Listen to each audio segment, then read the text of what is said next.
Boom, boom, boom. She's strange. Boom, boom, boom, boom. Can we just record us singing it? Boom, boom, boom, boom. And I like it. She's strange. Just the way she is. Strange. Walking down the avenue. Always finding something. She's the kind of person everybody knows. Is that copyright? No, it's not. Actually. We should just record me singing it. And I'll do like the harmonies. I know people, when they do their like tutorials, some people sing. Yeah. Okay. Other people's songs? Yeah. Yeah, we go. And I'm going to just layer my vocals. And that's how we going to end the show. We'll keep the original intro, but then end the show like that. Boom, boom, boom, boom.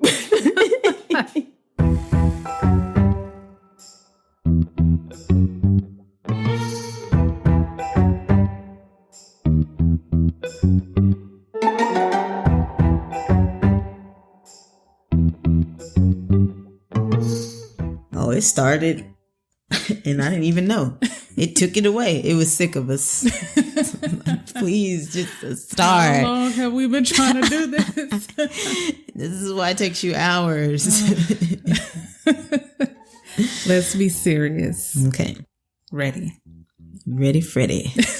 That's what my dad says. Ready, Freddy, ready, Freddy. What?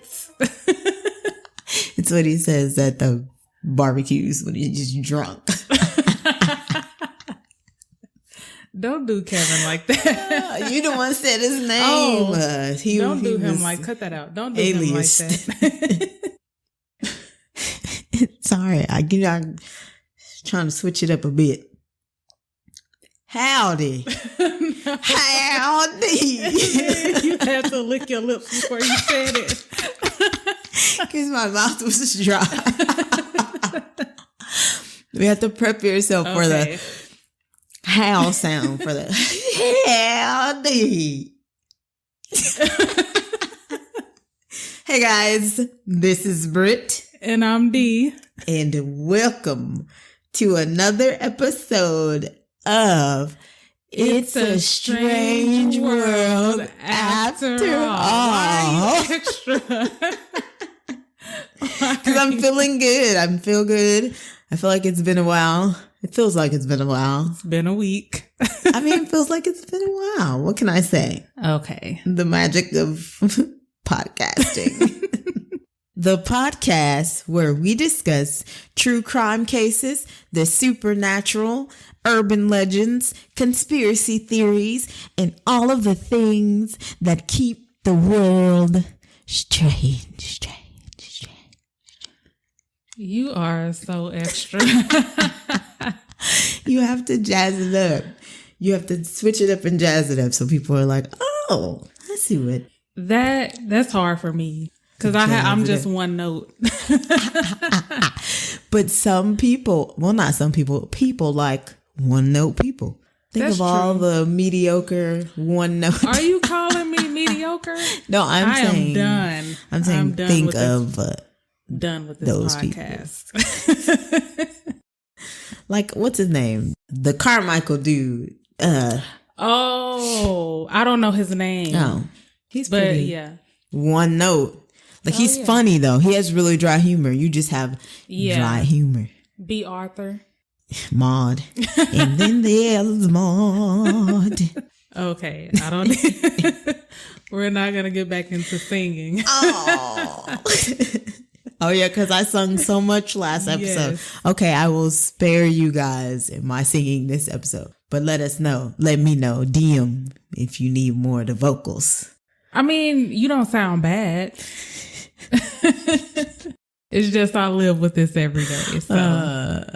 On today's episode, we will discuss the mystery of Cindy James. Cindy was allegedly stalked for 7 years. However, the legitimacy of these claims come into question by local authorities. Was Cindy in real danger, or was she suffering from deep mental issues? Cindy James was born in Oliver, Canada in 1944. At the age of 19, she married Dr. Roy Makepeace, who was 18 years older than her. In 1982, she filed for divorce, and 4 months later, strange events would start to happen. Strange events would start to happen. Oh my God. Cindy called her parents and told them she had been receiving harassing phone calls and letters. When the messages turned into threats, she went to the police. That was when the threats escalated. Cindy found 3 dead cats hanging in her garden and her porch lights had been smashed. She tried calling the police, but her phone lines had been cut. Ah! Oh, The phone lines. Her phone lines had been cut. So that means somebody was in her house and they... Oh, wait. No, you cut the phone lines from outside of the house. I'm just thinking of a regular phone with like the phone cord. You're thinking of a phone Yeah. that was like the hamburger phone sitting on the desk, and he walked in the house And cut slowly, cuts the little Ethernet cord. That's what I'm thinking. That's scarier to me. No, he cut the power to the phone, the lines. Probably outside of the house is where they're located. Okay. We lit tonight. I'm not stupid, people. I know stuff, but I know stuff. I know stuff. Notes started appearing on her doorstep instead of being mailed. So whoever this was physically going up to her doorstep. Yes, instead of mailing. Yes. It could just be a secret admirer. No, I think no. Okay. No. We'll This is see. a stalker. Safe to say you got a stalker. Yes. Not long after this, the physical attacks started. Cindy's friend, Agnes Woodcock, went to visit her one night, but Cindy didn't answer the door. Agnes walked to the back of the house and found Cindy crouched down like she was trying to hide. She had a nylon stocking tied tightly around her neck. That's intense. That's scary. That is. So did she see somebody and maybe ran? I don't know. Because it said that she was in the back of her house. Oh, you're saying like what prompted her outside. And how did she get the stocking around her neck? Oh. I mean, you can always say that. I mean, she did it herself, but I don't think that's a bit dramatic. Yeah, but if to do it yourself. Yes, but if there was something going on mentally. Oh, yeah. And then, I would believe if someone is stalking her, they attacked her. Mm-hmm. I don't know. It's just weird. And then, that's for you to not do anything, for you to not physically assault her. Well, not physically assault her other than that, but like for you to not sexually assault her. Yeah. Yeah, it's weird. This whole story is weird. Pretty weird. Yeah, I saw this I was researching another case and I was watching Unsolved Mysteries and this was on that episode. Oh, okay. And I was like, let me research this a little bit more because it didn't make sense to me. Yeah. Cindy said that she went to the garage to get something when someone grabbed her from behind. They wrapped the stockings around her neck and started strangling her. The only thing she saw was the attacker's white shoes. The notes continued and became more threatening. So she went into the garage. Someone attacked her from behind. And wrapped the stockings around her neck and started to strangle her. So maybe Agnes scared them off. Oh. Yeah. Okay. That makes more sense than someone going, I'm going to just choke you a little bit the first time. And then I'm going to come back and choke you a little bit more. That's what I thought was happening. Yeah, that's what it sounds like, but yeah. A note left on the windshield of her car showed a corpse being pushed into a morgue. Damn. Wait a minute. Did they draw this? Was this That a drawing? is a good question. It's a pretty detailed drawing. Maybe it's just like a regular picture. I don't. It's a mosaic. It's a drawing. And she's like, oh, I shouldn't be afraid, but this is beautiful. Oh my God. Again. Why would he just sit there and draw it? I'm too lazy. I can't draw, first of all. But why would you draw it? I think it's just a regular picture. Of a corpse being pushed into a morgue. Yes. Okay. There were raw orders of meat being sent to her home. One day, she came home to find her dog shaking and sitting in her own feces with a cord around her neck. That's awful. Why would you do that to that dog? Yeah. Oh my God. I don't even know what to say. Honestly, I have nothing. If you're stumped and you're not an animal lover, that means that was pretty intense. Yeah. Well, don't have people coming for me because I'm not an animal lover. Not an animal lover. I'm not an animal person, but I mean, I don't condone violence. Yeah. That's sick. Cindy will receive daily threats, then nothing for a long period of time. When the police told Cindy that they didn't believe her, she moved to a new house. She painted her car and changed her last name. First of all, why wouldn't they believe her? I don't understand. This is another instance where the cops are being straight job turkeys and not listening. And for them not to take a white woman seriously. Not trying to be funny. Nope. Something, what's going on? What's going on? Like, why would you not believe her? I don't know. Nothing. I don't know. Cindy hired private investigator Ozzy Caban. When he started on her case, he felt like Cindy was withholding information. Okay, I was going to say, maybe she was withholding information. I kind of feel like she knew who it was, and maybe she was just scared. But then why would she hire the investigator? That is true. A lot of things about this does not make sense. It doesn't add up. Yeah, it doesn't add up. Because clearly, well, if it were me and I were being stalked, I feel like I would, if I felt like my life was in danger, I would withhold information. But I would still want him to be caught. Does that make sense? I get what you're saying. Also, if you know who the person is, what would you need a PI for, a private investigator? Unless you weren't sure. You had an idea of who you thought. Yeah, you think you know who it is, but you just want to be sure. But then once you find out, what happens? And then also she may be withholding information because the police already think she's lying. They don't believe her. Oh yeah, that's true. So she may feel like he won't believe her. Yeah. I had a stalker, by the way. But we're not going to get into that. Hey guys, I had a stalker, but not going to talk about it. Yeah.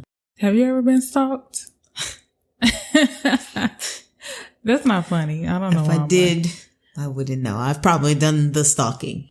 So I believe that. Yeah. Yeah. Hiding in the bushes kind of girl. Ozzy talked to her parents and they felt she knew who her stalker was, but she was too afraid to say anything. Exactly. Yeah. Yeah. That makes sense. Yeah. Although, call the po-po. I'm calling the police. She did. And they didn't believe her. You're right. Well, who can I turn to? She didn't have anybody to turn to. Exactly. What do you do in that situation? Okay. Ozzy had lights installed outside of her house and gave Cindy a two-way radio with a panic button. On the night of January 30th, 1984, Ozzy heard noises coming across the two-way radio and rushed into her house. He found her lying in the hallway with a knife stuck through her hand. A note attached to it said, "You are dead, bitch." I did it. Or did that sound? It sounded good. Okay. I was just sitting here trying not to laugh. Only, not because of the content, but because I know you were working on how to say that for so long.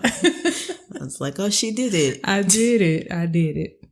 Yay. But do you know how hard it has to be to stab yourself? To stab oneself? Man, I don't even want to think about that because I couldn't do it. I honestly couldn't do it. And then you got to get the note. Well, you got to get the paper. You got to write, "You are dead, bitch." You got to put it on top of your hand.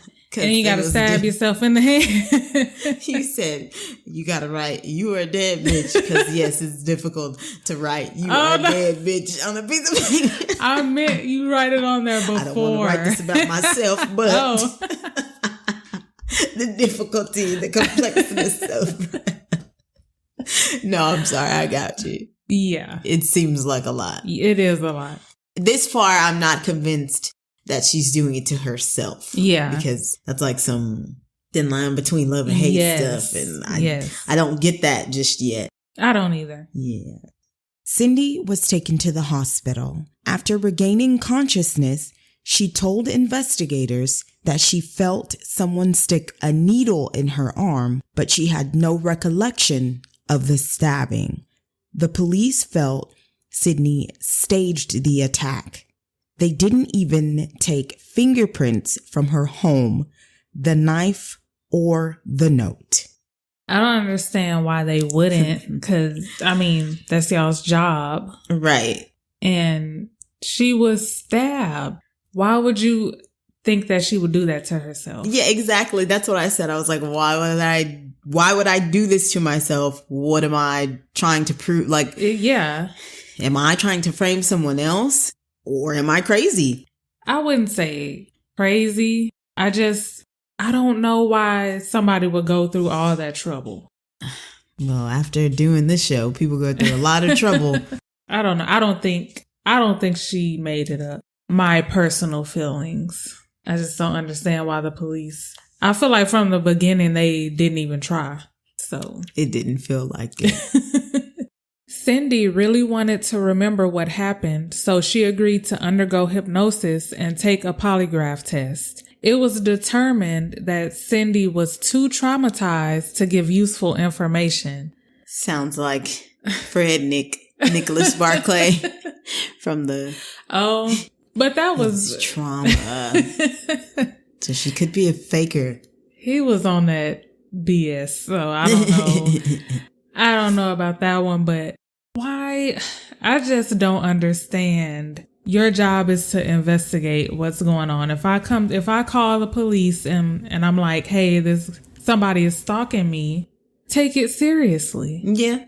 At least do something. Yeah, at least look into it. Yeah. Just like earlier, at least even if you don't believe me, check for fingerprints, especially on the note, and you can say, we tested it, there was nothing. So, yeah. How hard is that? Yeah. The threatening phone calls started happening more and more, but they were so short that they couldn't be traced. I said, what was the stalker calling and saying? Like, was he just calling or was he actually saying something on the other line? Like, what could you say that was short enough that it wouldn't be traced, but also still threatening enough? Like, maybe he was just breathing in the phone. Okay. That would scare me. Not like that. No. Like that. What kind of breathing just is regular scary? Breathing. What's a regular breath? I can't do it because now I'm... Or was he just like... breathing, loud breathing. Or was he just like, you know why, and hanging up? What? Like, was he just like, you know why, and then hanging up? I don't know. Or, you'll rue the day, and then he hung up. I want to believe... Well, I don't want to believe, but I think he was just breathing. Because that would scare me. Yeah. If someone was just breathing. Yeah, you answer the phone and somebody's just breathing and not saying anything. I'd be like, I think it was my dad. He butt-dialed me.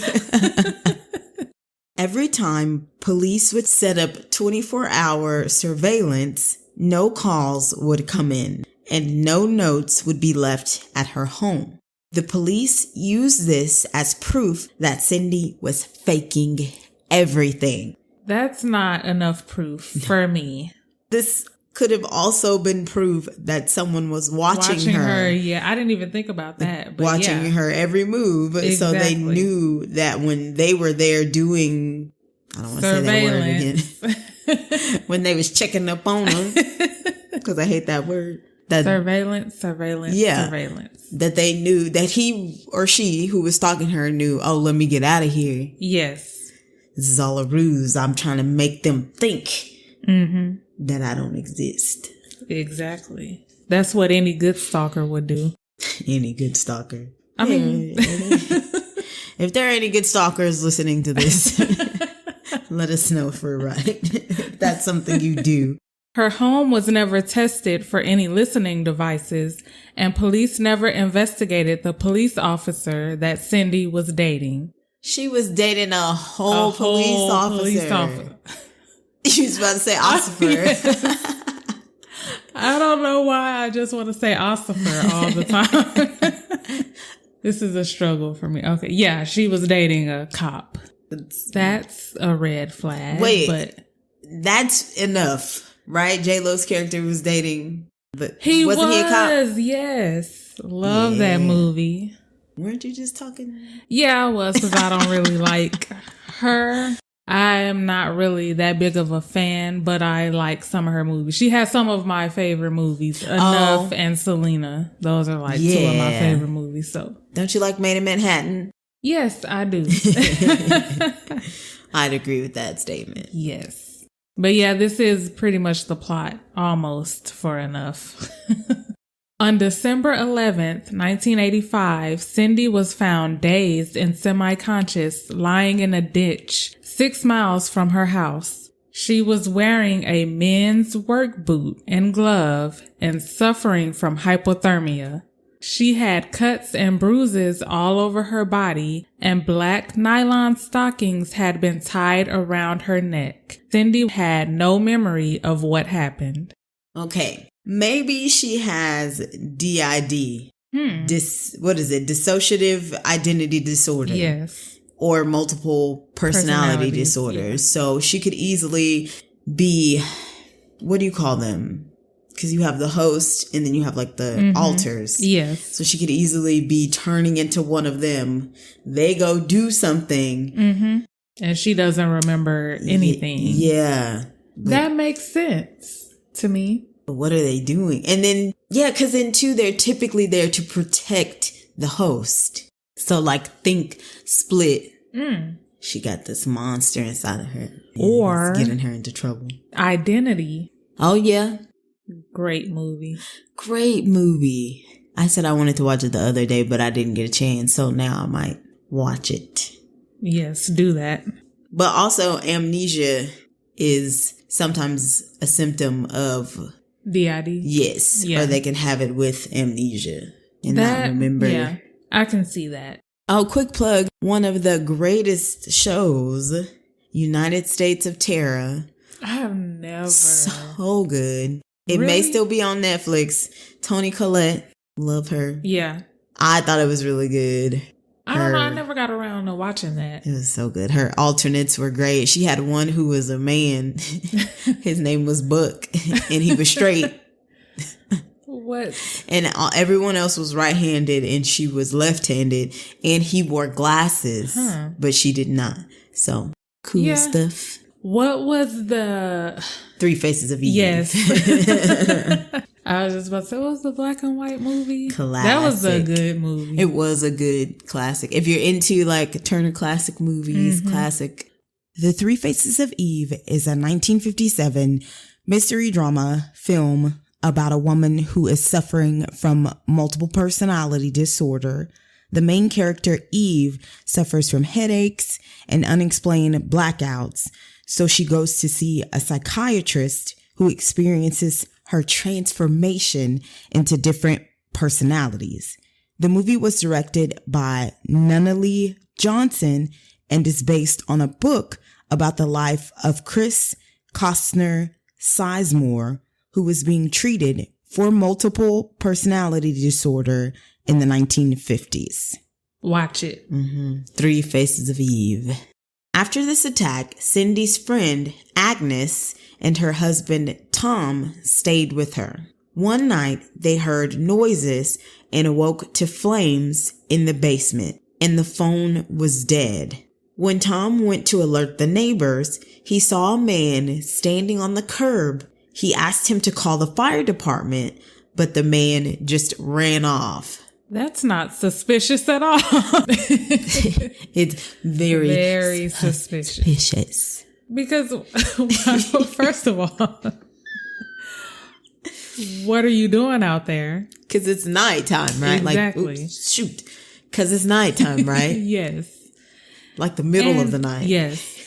And why would you just run off? I just imagine this white man in a hoodie and some flip-flops just standing on the corner with his hands in his pockets. And the guy's like, hey, you, call the fire department. And he's like, oh, shit. It scurries away. That's ridiculous. It is ridiculous. Why? Again, the police thought Cindy staged the whole thing. Cindy's doctor committed her to a psychiatric hospital believing she was becoming suicidal. 10 weeks later, she was released. Her father, Otto Hack, said that she finally admitted that she knew more than what she was saying and that she would go after her stalker on her own. I don't think I would do that, but... You wouldn't go after your stalker alone? No. If I knew who it was, I probably would call my brothers. And And, She didn't have brothers though. Oh, she has a dad. Yeah. Maybe she felt like... Oh, he's probably old though. And also if this is the ex-boyfriend who's a policeman, maybe she felt like there's more firepower for her. What? I was trying to say there's more firepower on the policeman's side is what I was going to say. Like he can make your family's life miserable. Yeah. Fire. On May 25th, 1989, 6 years after the first threatening phone call, Cindy disappeared. That same day, her car was found in a local neighborhood parking lot. There was blood on the driver's side door and items from her wallet were found under the car. Why? It seems like it was a struggle. Yeah. That's what I was going to say after I asked. Oh, maybe there was a struggle. Yeah. Okay. 2 weeks later, her body was found in the front yard of an abandoned house. She had been brutally murdered. Her hands and feet were bound together behind her back, and a black nylon stocking was tied tightly around her neck. I wonder what the thing with the stockings is about. I was thinking about that, and I honestly don't know. An autopsy revealed that she died from an overdose of morphine and other drugs. Police came to the conclusion that Cindy committed suicide. Her father believed that it would have been impossible to stage the scene. How in the hell were you able to tie yourself up like that? Now, unless you had someone helping you, but who would help you? Okay, so the police said that Cindy injected the morphine herself and discarded the needle. She walked 1.5 miles to the crime scene and tied her hands and feet behind her back after strangling herself. How could she have done this? It makes no sense. It makes no sense. And you know what I thought about, and I'm sorry, when you said tie. What? I don't know how to hog tie people. How the heck did she hog tie herself? Because I'm just imagining she was hog tied. Yes. I don't know. And why would you go through all of this if you were only going to commit suicide? First of all, exactly. It's okay. It says that she injected the morphine first and then walked. It's too much. It's too much. She walked 1.5 miles and then just tied her hands and feet behind her back and threw herself in the ditch or wherever she was found. It's a stretch. Yeah. The coroner ruled that her death was not a suicide, an accident, or a murder. but that she died of an unknown event. This is another sudden and suspicious What death. exactly is an unknown? Like, wouldn't that be kind of an accident? Kind of? Maybe? No, it would be that they have no idea what happened, because they had no idea because they didn't take the time to investigate, and the police were trying to say that it was a suicide, but even the coroner is like, no. Okay. I'm just confused. But yeah, I don't see how they didn't see any signs of a struggle or, Yeah. like signs that but she there was were murdered. signs of a struggle because her things were found under her car. How else would they? Oh yeah, when they there? found the car, Yes. yeah. But with the death, I don't know. Like maybe I'm stumped. Me too. Her parents were adamant that she was murdered. They thought the police didn't investigate because they were too busy trying to prove that it was a suicide. Where was the lie? They were too busy trying to prove their theory. Maybe because they didn't want to look like incompetent or something. I don't know. Or they were protecting one of their own. Oh. I wish there was more information about that part of the story. Maybe we should do some more research and have like a follow-up. Oh, yeah, we could do that. Her ex-husband, Roy Makepeace, and her boyfriend, Pat McBride, who was a police officer, were the main suspects. Her boyfriend, Pat, was the man that was seen running away after the fire. You couldn't even get it out. I couldn't. What? Why? He's a cop. Why? Wait, her boyfriend, Pat's a cop? Yes. Okay. And he was the man who ran away after her basement was caught on fire. So Roy, her ex-husband, was not the cop? No. Okay. He was just a suspect. Gotcha. Yeah. Sorry. But that is. I don't think it was him. And you see him standing there with a gas can and a box of matches. And he's like, oh. I have a feeling it was him. It was Pat on the corner with a gasoline can and matches. We saw another one. Cindy's sister, Melanie Hack, has written a book and runs a website dedicated to trying to find her sister's killer. So it's still unsolved. Yes. Oh, It's sad. It is sad. Because the police were not doing their job properly. Yet again. They were being lazy. Yeah. What else could it be? Unless they have like budgets, even though we pay them, right? Yeah. Or we can't afford to do all this. Or it was her boyfriend and they knew and they covered it up because he was a cop. And he was seen at the scene of the crime. Yes. At the crime scene with his gas can. He didn't have a gas can. He didn't. Allegedly, he had a gas can. He just ran. And a book of matches. And a book that said how to burn homes. It was bad. My gut is telling me it was Pat. Yeah. Allegedly. I don't want to get... Yeah. Well, that is all, folks. All. Please follow us on Instagram at It's a Strange World Podcast and on Twitter at Pod Strange World. Yes. We would love to hear from you. Tell us what you think about the episode. What do you think happened to Cindy James? Also, if there is anything you want to hear from us, let us know and we will shout you out. Give us a recommendation, get a shout out. Yes. This has been another episode of It's a Strange World After All. I did that with my eyes closed. I didn't even look at you. That's how simpatico we are now. I have my eyes closed too. Simpatico. See, guys, we did that synchronously. We did a what? Synchronously. Okay. We synchronized. Okay. If that's Word what you want to go with. Synchronized. Thank you, as always, for keeping it strange with us.